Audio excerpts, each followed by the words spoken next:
Hey guys, welcome back to my channel. In this tutorial, I'm going to show you how to contour your face for a natural, everyday look.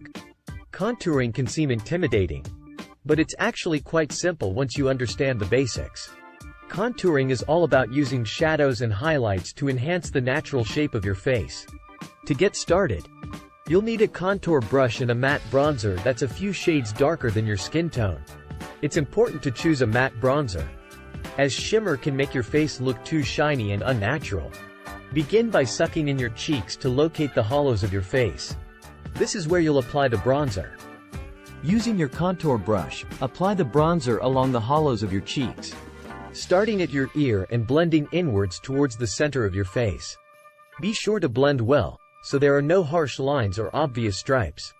Next, lightly contour your forehead by applying the bronzer along your hairline, blending down towards your temples.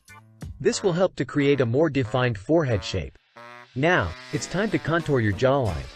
Apply the bronzer along the underside of your jawline, blending downwards towards your neck. This will help to create a more defined and chiseled jawline. Finally, you can use a highlighter on the high points of your face for a radiant finish. Using a small brush, apply the highlighter to the tops of your cheekbones, the bridge of your nose, and your cupid's bow. This will help to bring light to these areas and create a natural, healthy glow. And that's it. With just a few simple steps, you can contour your face for a natural, everyday look. Remember to blend well and use a light hand when applying your bronzer and highlighter. Practice makes perfect. So don't be afraid to experiment and find the best technique for your unique face shape. Thanks for watching, and subscribe to my YouTube channel if you found this video useful. I'll see you in the next video.